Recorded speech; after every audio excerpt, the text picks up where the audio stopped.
From LinkedIn News, I'm Leah Smart, host of Everyday Better, an award-winning podcast dedicated to personal development. Join me every week for captivating stories and research to find more fulfillment in your work and personal life. Listen to Everyday Better on the LinkedIn Podcast Network, Apple Podcasts, or wherever you get your podcasts. From LinkedIn News, I'm Jessie Hempel, host of the Hello Monday podcast. Start your week with the Hello Monday podcast. We'll navigate career pivots. We'll learn where happiness fits in. Listen to Hello Monday with me, Jessie Hempel, on the LinkedIn Podcast Network or wherever you get your podcasts. Hey everyone, and welcome to our Throwback episode. In our Throwback episodes, we are reintroducing you to some of our most popular episodes. This is great for new listeners who want to learn more about the work we've done in the past, and it's a great refresher if you've been a listener for a long time. Enjoy. Kate, thanks for joining us today. Thanks for having me. Yeah, it is our pleasure. I've been excited for this for quite a bit now. So how would you get us started by telling us a little bit about yourself and what you do?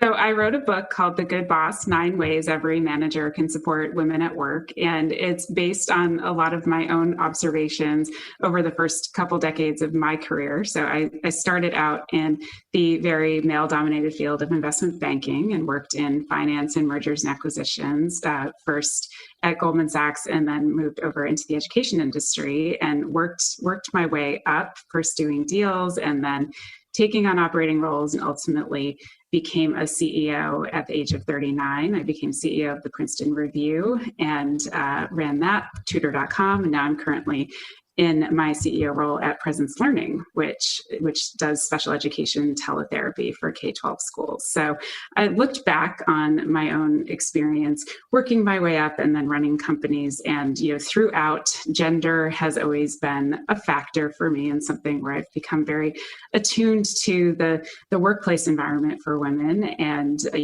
where it works well, where it, puts up obstacles and, more than anything, what managers can do, what people with power can do to facilitate a better working experience for women. That's fantastic. Yes. So let's spend some time talking about the book and let's get deeper into the motivation behind it. And then we can get into the contents. Mm-hmm. Yeah. So I wanted to write something. I started out writing a book for young women. And my thinking was, when I became a senior leader, I started getting lots of requests for mentoring from young women who were ambitious and talented and, wanted advice and guidance and help on how to get ahead. And I realized that for me, having female mentors had been really critical. I went to work for a female CEO. She mentored me, designated me as her successor, and ultimately was, a really important part of my career and really key in me getting my first CEO role.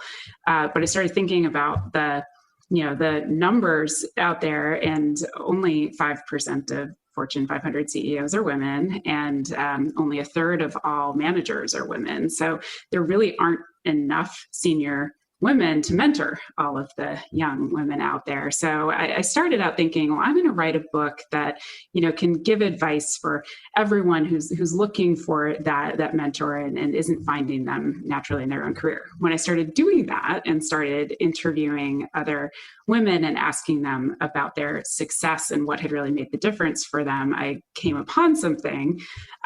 Almost all of the answers were, not about a strategy or a tactic that they used. It was, I just had a really good boss. I worked for this really great person. This person really made the difference or gave me my big opportunity, and so on. It was always about a good boss. And so that led me to reflect on my own career and say, that's really true. A boss has a huge impact, for better or for worse, on the experience of a woman or really anyone in their job and in their career. And so, bosses should take responsibility. If there's a way to create a more equitable workforce and a more comfortable, inviting work environment for women, it's going to come from the bosses. Absolutely. And I think that's one of the most interesting things about this book too, because the fact that I think the assumption for people that don't do their due diligence and investigate, they say, oh, this is a book for women, right? But your target audience is different, right? Yeah. Yeah, my target audience is managers. It's a manager of one person, or a middle manager or a senior manager. Someone could be running an organization with thousands of individuals, and so it is really striking that there's this default assumption that women help women, and that when you start talking about opportunities for women in the workplace, you're talking to women as your audience. That it's really women's work, so to speak. And that's that again, just looking at the numbers of how many managers out there, 2/3 of managers are men. I recognized, well, that's not really who needs to hear this advice, or who I think even really wants it. A lot of the men that I talk to really want to engage, and they want to be better managers, and they want to be more supportive, but they don't always know how. They don't know what makes the difference. And so I wrote this book for all managers, but really with the male manager in mind, to say, hey, there are authentic, accessible ways for you to engage in this and to have a real difference. Yeah, Kate, I really love this because I don't think enough books are approaching it in this way. In fact, I can't think of any book that's really approaching it in this unique way. So it's a unique approach, and I'm glad that you're blazing the trail. And my hope is that it'll spark more thought leaders to do the same. And I think this is an opportunity as well for us to address negotiation as it relates to women in the workplace, and our scandalous title of why the negotiation advice out there for women is wrong. And I'd love to tie that point in with some of the rules from your book to demonstrate the challenges that exist out there. So let's just start from that premise. Why is the information out there about negotiating for women wrong? Well, I think that the sort of classic negotiation advice out there is for men. I think that men are the majority of managers. They're the ones giving this advice, and I think that people naturally, it's a human tendency to, when you give advice, you tell people what worked for you.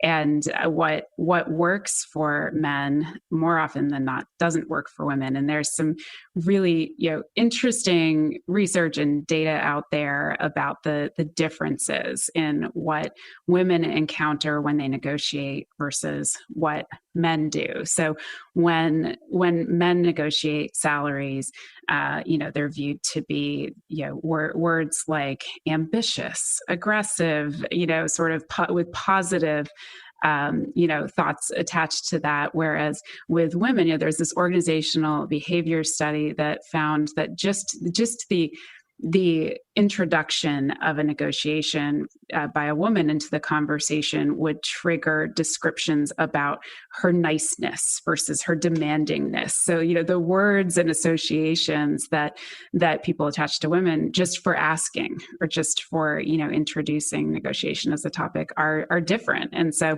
when you realize that, it kind of makes sense that the classic advice out there that works for men is not necessarily going to work for women. Absolutely. And this is perfectly aligned with what I was talking to my last guest about, Zabine Mirza. I'm not sure when the episodes are going to launch, but hopefully they're close together because you're approaching this from the same vantage point.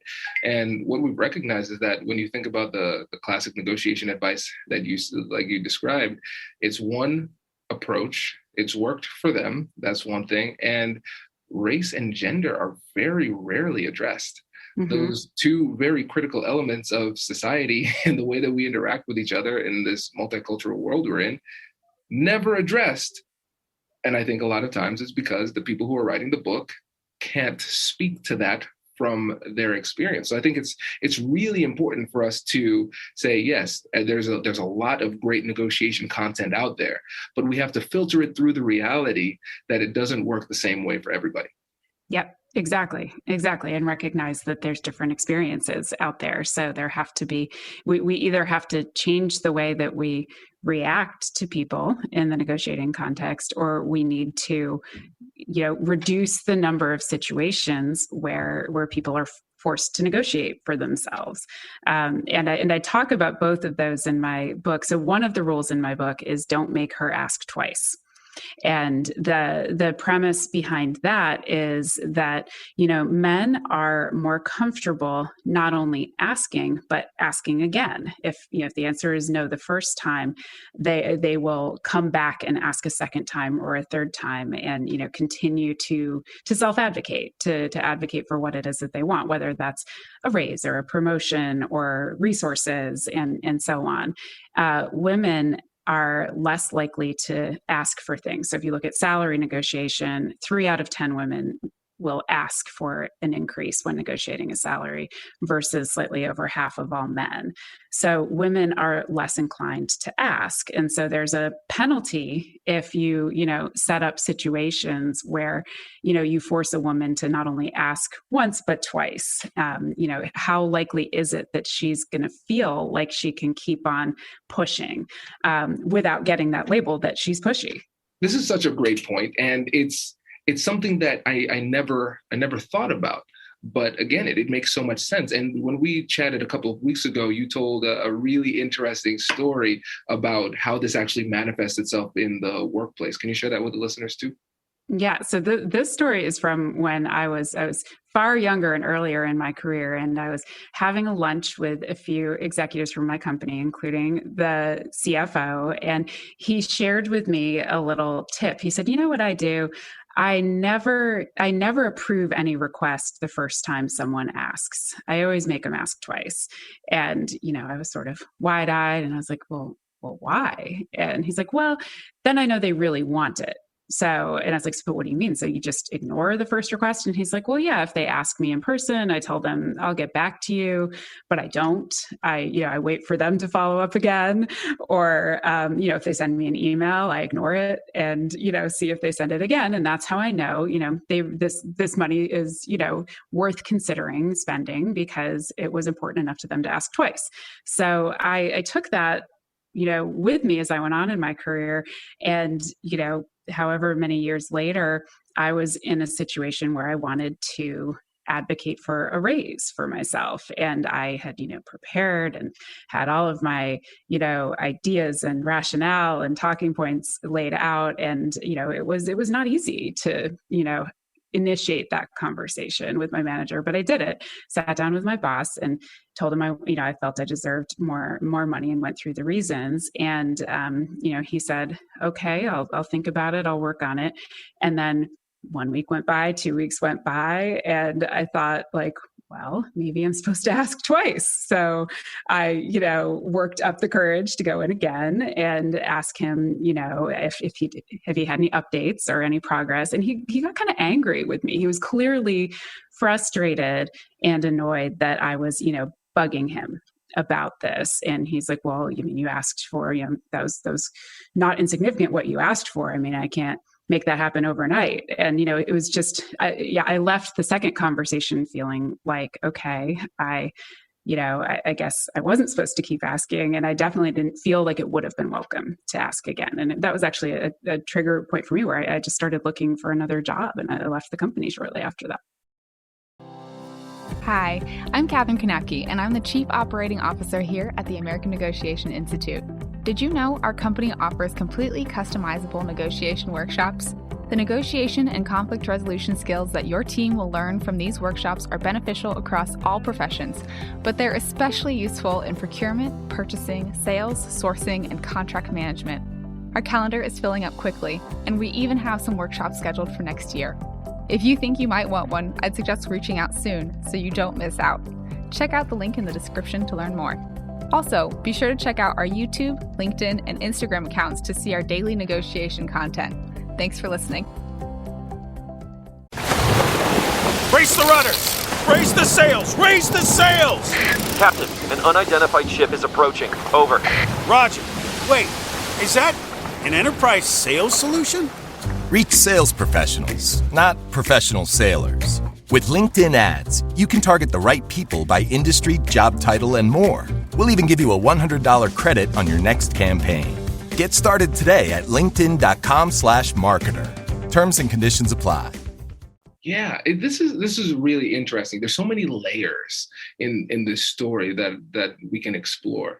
I think the first one is going back to the example of the CFO, where he said, "Listen, I'm going to make people ask twice, because to me that means that this money is well spent." Right? Mm-hmm. That's essentially the idea that he came with.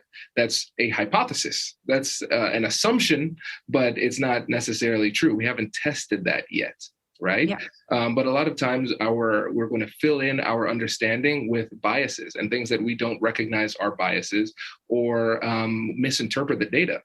And so what we could be seeing here, and based on what we've been discussing in this episode, what I believe we're seeing here is the recognition that oftentimes men are not going to be penalized for advocating for themselves. Women, on the other hand, will be penalized for advocating for themselves.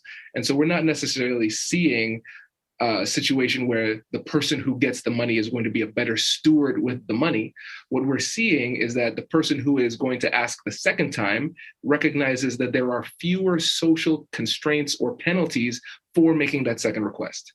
And then the person who doesn't make the request is recognizing that there is a cost-benefit analysis that needs to occur. There's a higher likelihood that I will be penalized for my self-advocacy in this situation, so it's not worth the risk. And the person is coming to a conclusion that is not based in reality.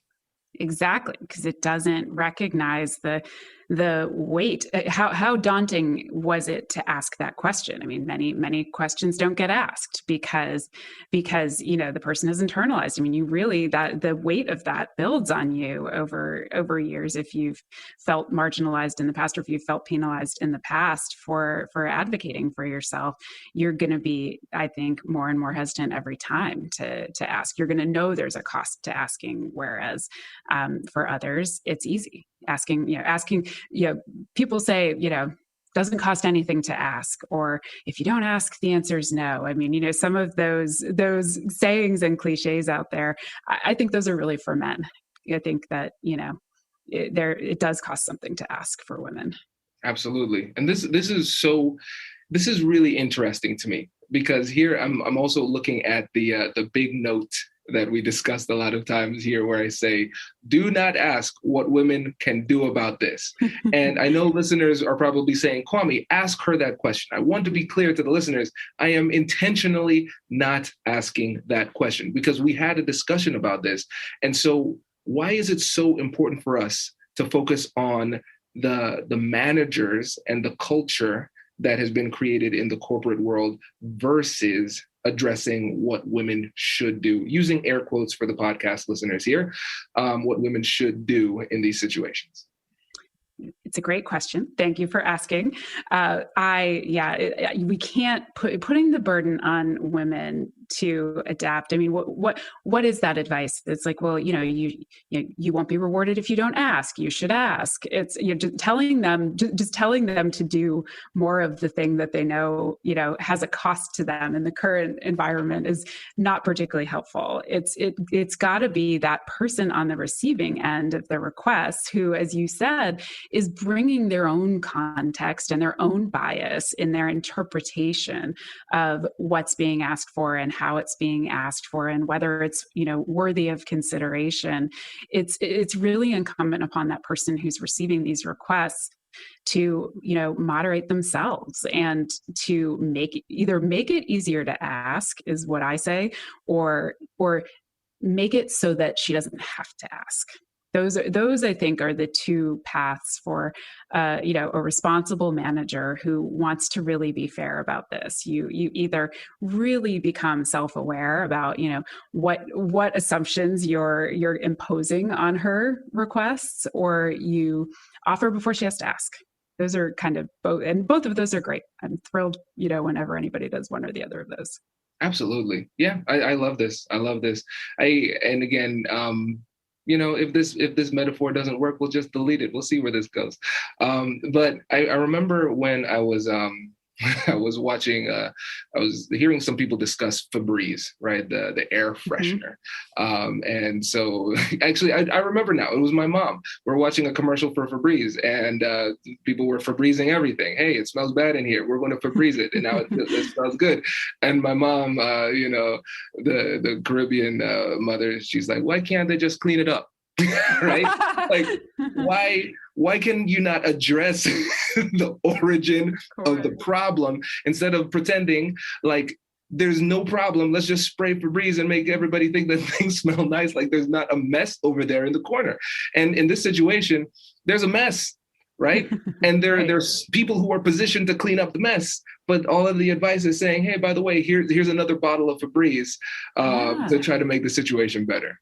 Yeah, it's true. And why not? Why not? Eliminate the problem, or why not? Act in a way that you don't create it in the first place. Exactly. Oh, this is fantastic. This is really great. And so before we go, what other rules? Because we have 9 rules. We talked about one, which was don't make her ask twice. When you think about when it comes to self-advocacy for women in the workplace and the changes that need to be made, what is another rule that comes to mind? Well, another rule in my book that I think really fits here is don't ask, what does your husband do? And that rule is about, there are, again, assumptions that people impose upon women when they get engaged, when they get married, about, what they need. So she doesn't need the money. Her husband has a well-paying job, or she doesn't need to work anymore. These are assumptions that are imposed that then get, factored into negotiations for women, again, based on assumptions rather than reality. I mean, it was pretty amazing when I was doing interviews for this section of the book. I mean, women would tell me that from the minute that they walked into an office with an engagement ring on their finger, people would change their questions, their attitudes, their assumptions about, how ambitious this woman was or what kind of work she wanted to take on.